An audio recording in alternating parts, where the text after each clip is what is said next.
Okay, hi guys. Okay, so for the longest time, people have been asking me like my birthing story and how did I know that like Nova was gonna have all of the complications that she did. So today I'm finally gonna tell my birthing story. I mean, some people that are like my close friends or like my family, they pretty much know like the gist of everything that went down during my pregnancy. But like other people don't, and they're always like, oh my god, like we didn't know that Nova had all of this stuff. Like, how do you deal with it? How did you know? When did you find out? So today you're gonna know.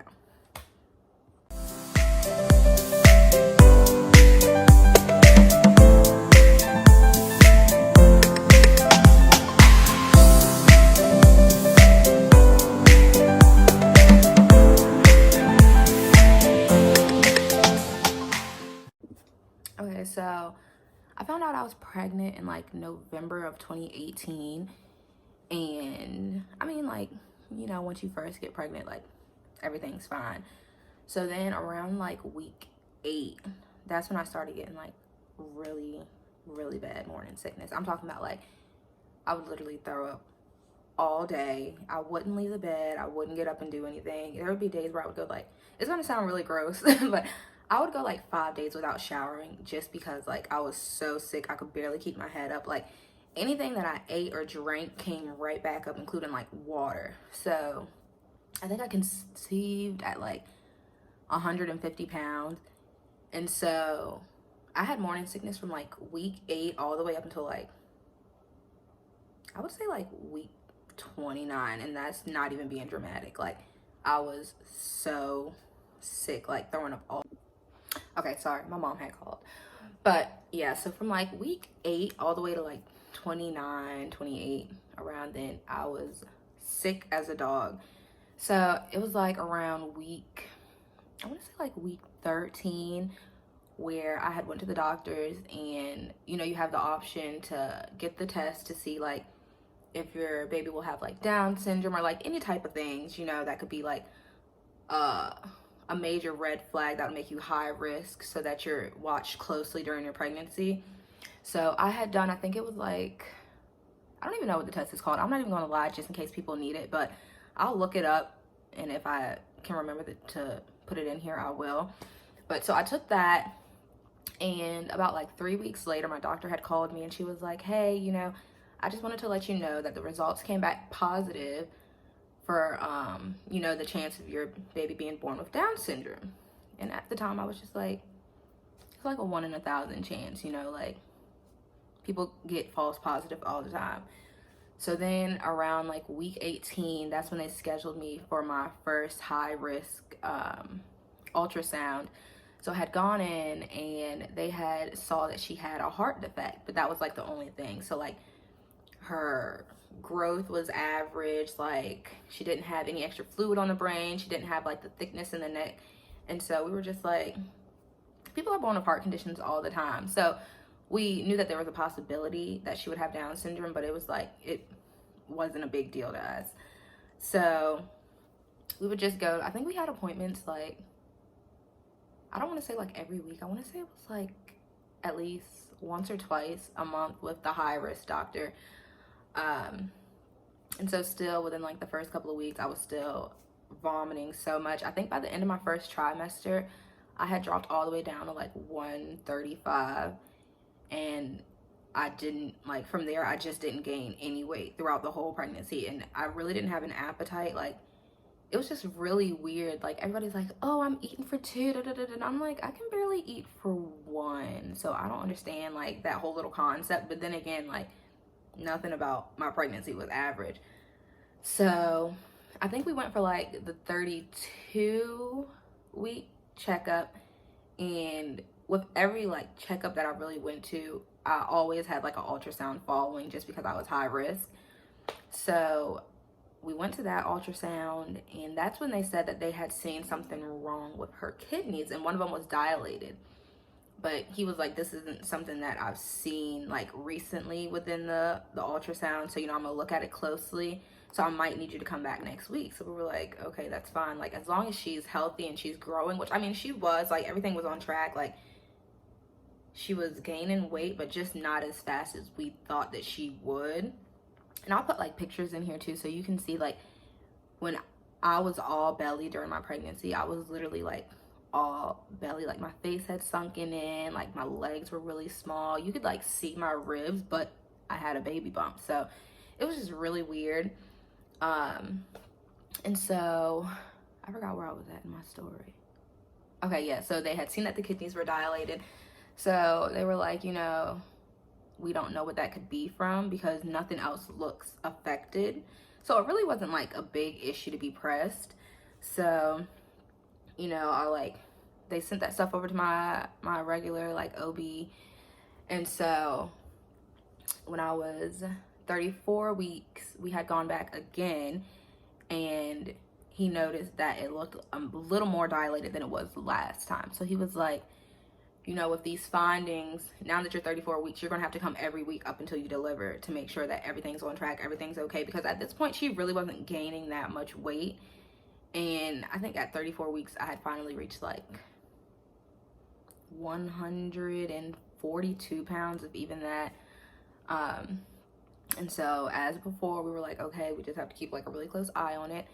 And it wasn't until we went in for my 36-week ultrasound. And this day, like, I just knew this was going to be the craziest day. Because, like, I woke up and I just, like, felt so weird. Like, and you know yourself. When you wake up and you're like, something don't feel right, you know something don't feel right. So, we had gone to my ultrasound appointment. And they were like, oh, you're 36 weeks. You'll probably deliver, like, any week now. And I'm just like, I know, I'm so excited. And so we were getting the ultrasound, and she was like, so have you lost any fluids or anything? Like, has anything really changed from week to week? And I was like, no, like, I haven't really had any changes. Like, I don't feel like any contractions or anything. Like, I had the Braxton Hicks contractions, of course, but like, those come and go. But like, I hadn't had any contractions, like no bleeding, no loss of fluids, no anything. And she was like, okay. And so she finished up the ultrasound, and she was like, I'm gonna go get the doctor and I'll be right back. So we were just like, okay, because normally that's always what they say, like, okay, well, I'm done, I'm gonna go get the doctor and we'll be back in. So the doctor came in and he was like, so you haven't had any loss of fluids or anything? And I was like, no, like everything's been fine. And he was like, okay, well, as of today, she's still breached. And he was like, so we're gonna send you down to labor and delivery. And so I'm like, I look at Marcus, and like, we had been talking for like the past few weeks, and I was like, oh my goodness, like, well, if like she's still breached, I think a C-section would be like the best option, because then we can literally pick whatever day we want to have her, you know? So when he was like, we're going to send you to labor and delivery, in my mind, I'm like, cha-ching, I hit the jackpot. I get to pick her birthday. Like, this is the best thing that could ever happen. And so I'm just like smiling from ear to ear. And he was like, yeah, because, you know, there's not a lot of fluid left in your stomach, and we don't know how much longer she can last. And I was like, wait, what? He was like, yeah, so you're going to deliver your baby today.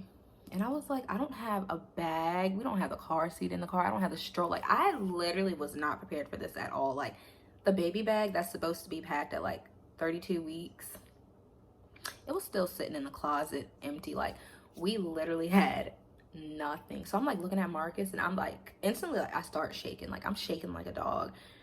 And Marcus is like, wait. So she's having the baby today. And they were like, yes, like, we need to take her out before things get worse. So I'm like, oh my gosh. So at this point, I'm like freaking out on the inside. I'm like, Nova's coming today. Like, I'm not prepared to be a mom yet. Like, I still needed those 25 more days to prepare.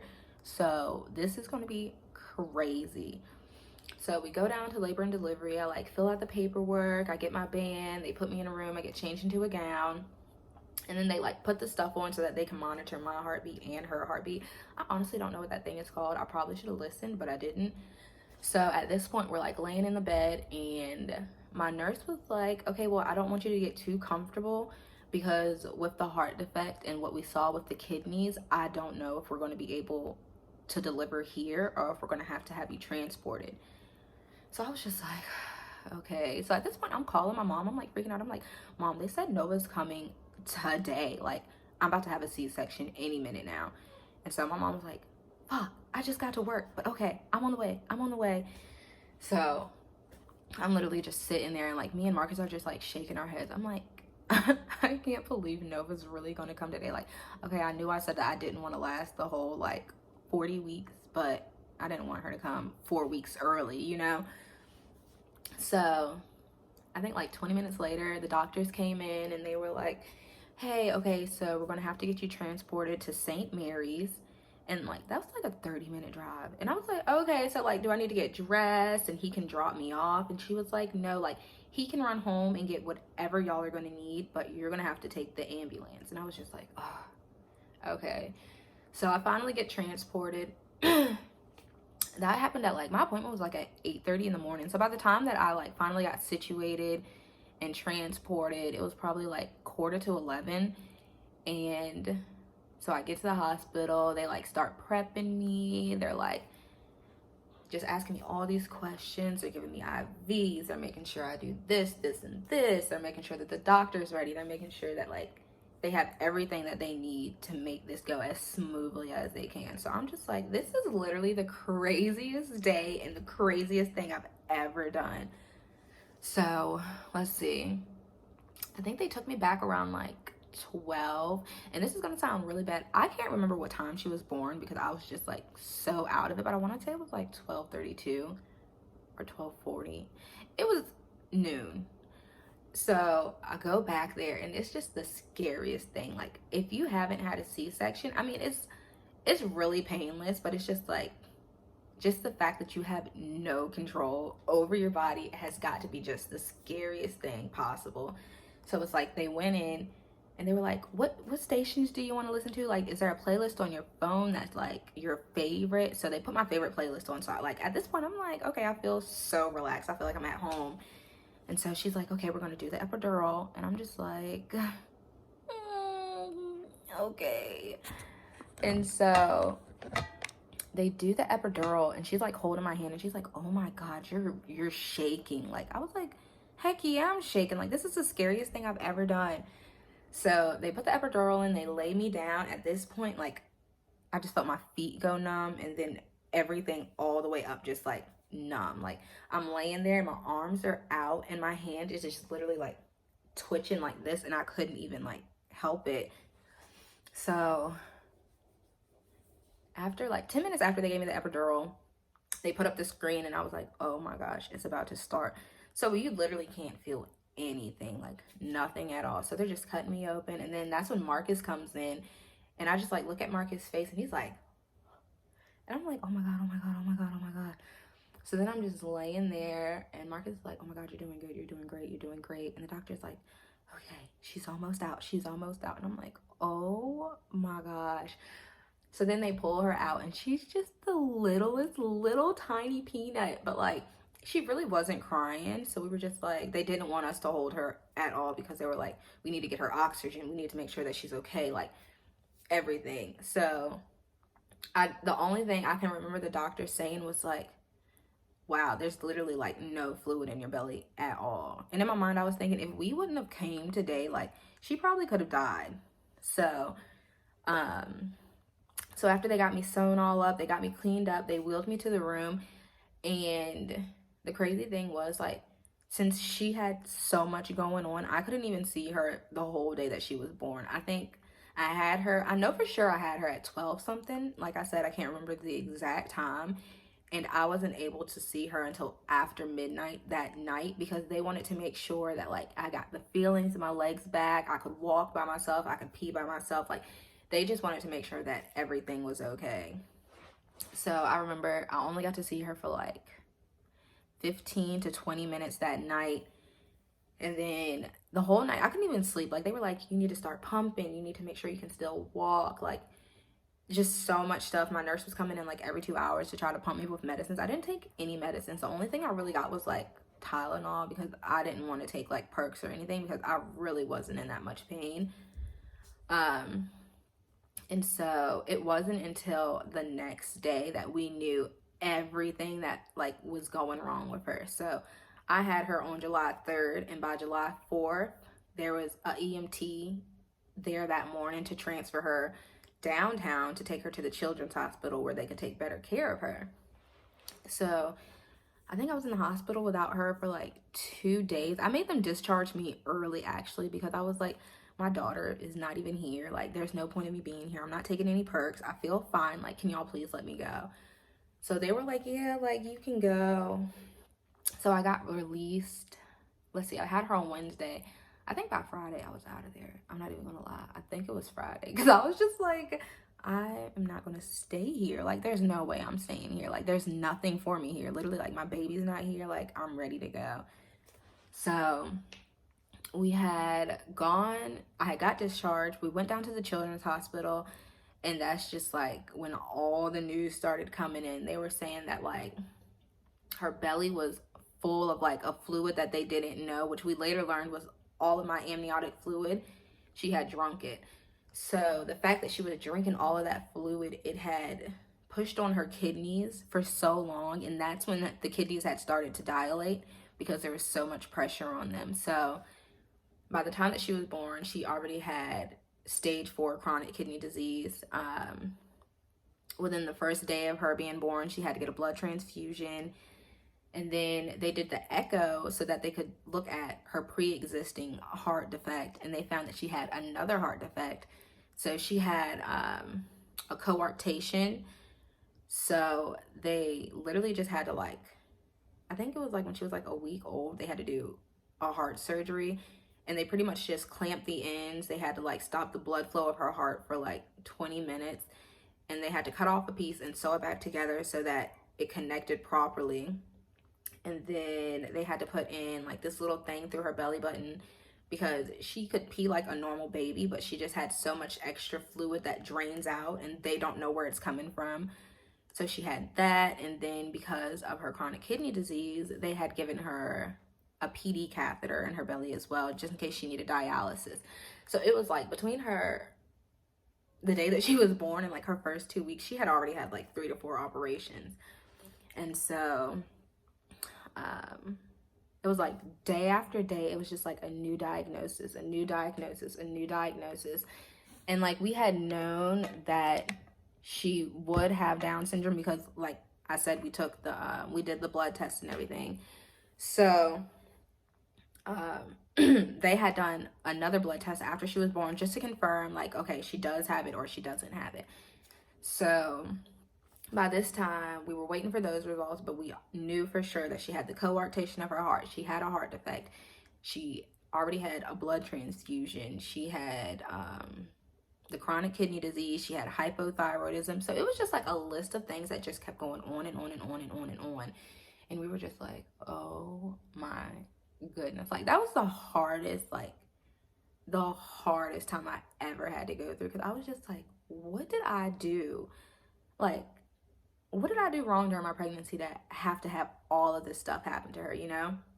And so I think it was probably like when she was about 5 weeks, I had gotten a phone call and they were like, yeah, so we got the results back and she does have Down syndrome, but she has a very rare form of it. So the Down syndrome that she has is translocation Down syndrome, and only like 3 to 4% of kids are diagnosed with that one. So pretty much she has, because normally you have like 46 chromosomes, and to have Down syndrome you have 47, so you have an extra 21. So with her, she technically has the 3 21s. So she has 2 21s in that spot, and then the third 21 is connected to her 14th chromosome.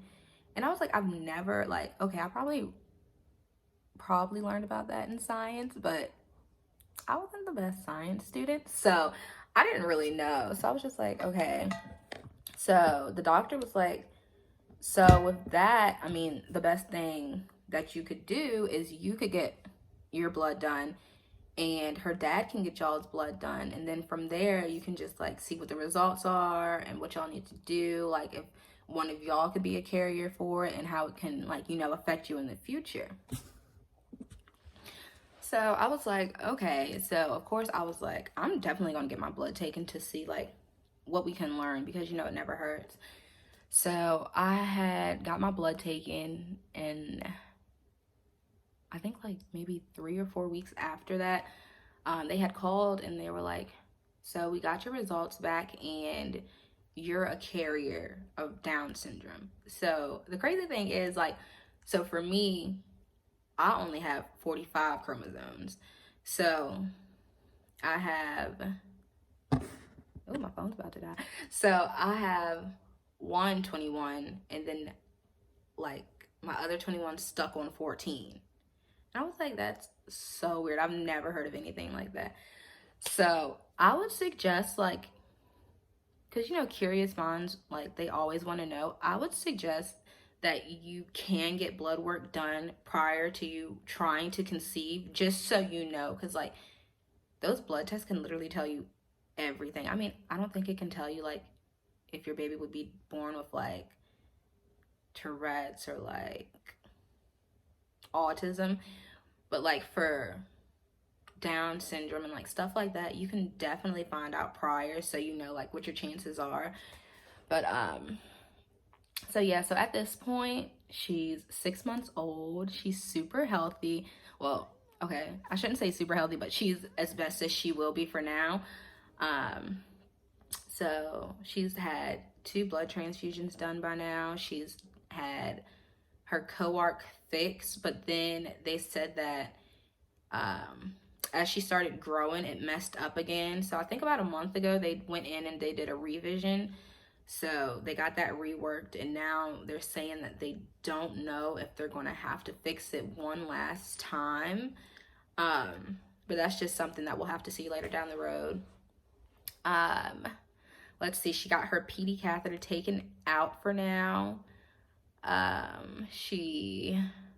What else? She's on like 7 different medications a day. And now we're just waiting to see when that they're going to schedule her for her next operation, which is a big open heart surgery, and that's to fix the defect that we saw while, you know, I was still pregnant with her. But I mean, other than that, she's growing. She's, for her corrected weight, which would be 5 months, she's like right on track. She's the best baby ever. She doesn't really fuss. The only time she fusses is like when you know there's something wrong with her. So other than that, she's on track. Like, she's rolling, she's holding her head up, she can sit up a little bit unassisted. So I mean, I'm just really happy that she's getting better. It's definitely going to be a process. I think the last surgery that I know for sure that she'll need to have is a kidney transplant, but that's not going to be until she's like 4 or 5. That's what I'm planning for. But I mean, other than that, it was just a really crazy birth. Like, it was the craziest thing I've ever had to experience. And everybody's like, oh my God, are you ready to have another baby? And I'm like, are you crazy? I'm not having any more kids for like, until Nova can walk, talk, and help me, we're not having no more kids around here. So yeah, I mean, that was my birthing story. I'm so sorry that it probably took like 15-20 minutes, but y'all wanted to know the details, so there you go. Definitely, if you have any questions, I'm gonna put my Instagram, my Snap, so definitely hit me up. Make sure you like, comment, and subscribe. And yeah, make sure, for real though, like, if you really want to conceive and you're not too sure of like your family history or like your partner's family history, I would definitely say just get blood work done. It never hurts. Like, it only helps, because I feel like if I would have known that like I was a carrier for Down syndrome and all this other stuff, I would have been much more prepared for what was to happen later on down the road when I actually gave birth. But I mean, it's not that bad. Like, I love her to pieces, and I really feel like she's just like one of the best gifts God has ever given me, because like it makes you look at stuff from like a different perspective. Like, you have people that like they argue with each other just because of like something that somebody said, but you have to realize there's really people that like are going through mental like issues and like health issues. And so you just always have to be prepared. And what do they say, like, hope for the best, but I don't know that saying, hope for the best, but y'all know what I'm saying. I'm weak. No, but for real, so you just gotta take it day by day. Everybody that's expecting a baby in 2020, congratulations. And yeah, like, just reach out if you ever want any information, and thank you for watching. Bye.